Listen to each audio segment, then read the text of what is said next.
Timor Leste adalah negara kecil di selatan Indonesia. Walaupun kecil, tapi hasrat ingin merdeka dan berdaulatnya sungguh besar. Negara kaya akan minyak dan gas alam, yang ingin menyamai kota Dubai. Setelah merdeka, Timor Leste langsung menggenjot ekonomi, hingga saat ini mereka berhasil menjadi deretan negara termiskin di dunia. Sebentar dulu, sepertinya ada sesuatu yang ganjal dan tidak relevan. Negara yang katanya kaya akan minyak dan gas, tiba-tiba menjadi negara termiskin di dunia. Bahkan provinsi Indonesia yang bersebelahan dengan Timor Leste pun, yaitu Nusa Tenggara Timur, memiliki size ekonomi lebih dari 2 kali lipat ekonomi Timor Leste. Lalu apa penyebabnya? Mari kita cari tahu alasan mengapa Timor Leste sangat sulit untuk maju dan berkembang. Yang pertama adalah tidak memiliki mata uang sendiri. Tidak seperti kebanyakan negara berdaulat lainnya, Timor Leste adalah negara yang menggunakan mata uang dolar Amerika sebagai alat pembayaran yang resmi. Memang ada baik dan tidaknya menggunakan dolar. Kabar baiknya negara Timor Leste akan kebal terhadap inflasi, selama dolar Amerika masih kokoh. Dan kabar buruknya yaitu, negara Timor Leste harus mengeluarkan lebih banyak komoditas ekspor untuk memperoleh dolar. Sedangkan negara yang mempunyai mata uang sendiri, bebas mencetak uang sesuai keperluan dan tidak terlalu bergantung pada dolar Amerika. Sehingga tidak perlu menggadai atau menjual aset ke luar negeri untuk mendapatkan uang. Selama Timor Leste kuat menghasilkan komoditas ekspor, maka Timor Leste akan bertahan, begitu juga sebaliknya. Di satu sisi harga barang-barang juga melambung tinggi karena menggunakan standar dolar Amerika. Tidak susah bagi masyarakat di negara maju, tapi akan sangat susah bagi masyarakat di negara seperti Timor Leste. Dan masih banyak rentetan kerugian lainnya menggunakan dolar Amerika, karena mata uang adalah salah satu simbol negara yang berdaulat.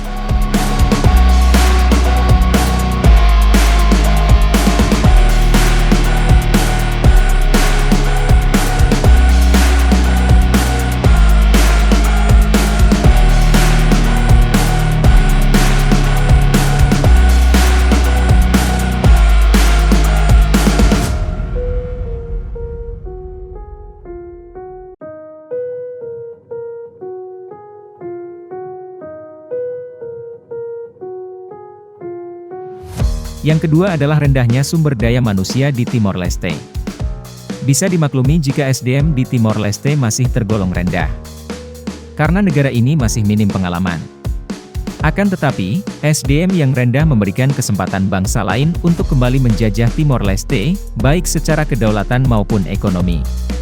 Dan yang menjadi pertanyaan besar, maukah Timor Leste maju di tangan asing? Karena jika hal ini terjadi di Timor Leste, maka dipastikan masyarakatnya akan menjadi babu di negeri sendiri.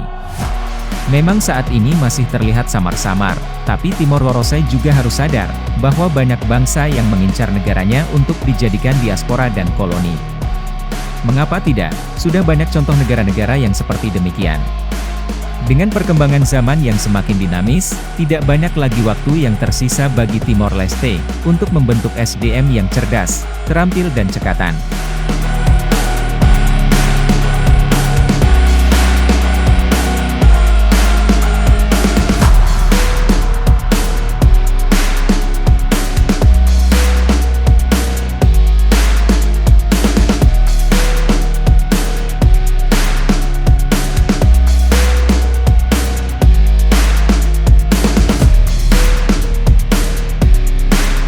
Yang ketiga adalah, lemahnya militer Timor Leste.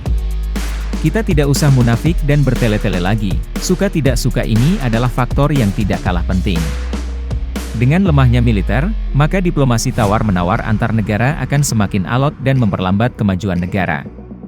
Sebagai contoh, tarik ulur pipa gas antara Timor Leste dan Australia. Jika saja Timor Leste memiliki militer yang kuat, maka sesuatu ini dapat diminimalisir dan dipercepat. Dan sudah tentu Dili dengan gampang akan memenangkan argumen untuk menarik pipa gas ke negaranya, yang jaraknya juga lebih dekat.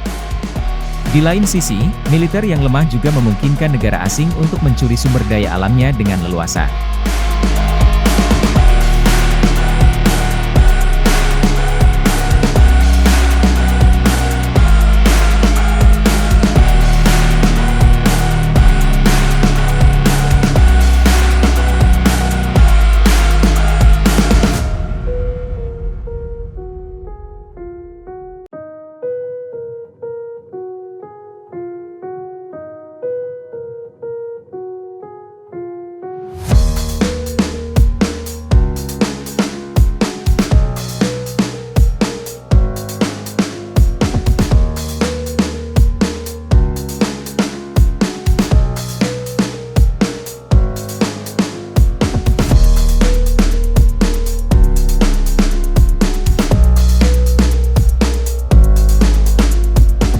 Yang keempat adalah, tidak percaya diri dalam mengelola dan mengembangkan sumber daya alamnya.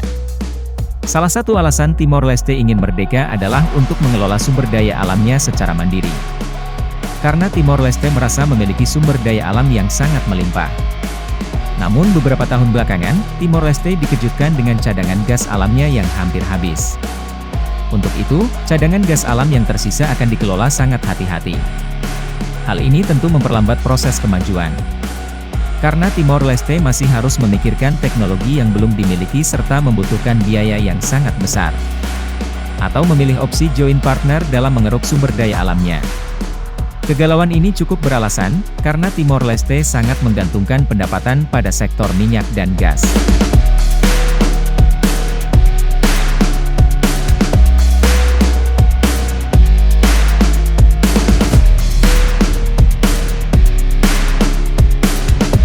Yang kelima adalah letak geografis. Hal ini dikarenakan letak geografisnya sangat tidak menguntungkan. Timor Leste diapit dua negara besar yang berkekuatan penuh terhadap pengaruh kawasan. Negara itu adalah Indonesia dan Australia. Berbeda jauh dengan Singapura yang sangat diuntungkan dengan letak geografis jalur sutranya, yang bisa membuat negara kecil dan miskin sumber daya alam tersebut maju pesat, karena berada di jalur sutra perdagangan. Timor Leste justru terjebak selamanya dalam lingkup kawasan. Pergaulan dagang dan politik luar negeri Timor Leste akan cenderung terpaku seputaran Indonesia, Australia dan China, mentok-mentok Vanuatu CS. Hal ini sulit dihindarkan, karena semakin berjauhan letak negara maka kos perdagangan juga akan lebih besar. Sekian dulu video dari kami, silahkan dukung kami dengan like, komen dan subscribe. Guna mengembangkan channel ini, untuk memberikan informasi lebih tentang negara tercinta kita Indonesia serta situasi di sekitar kawasan. Terima kasih dan sampai jumpa di video menarik berikutnya.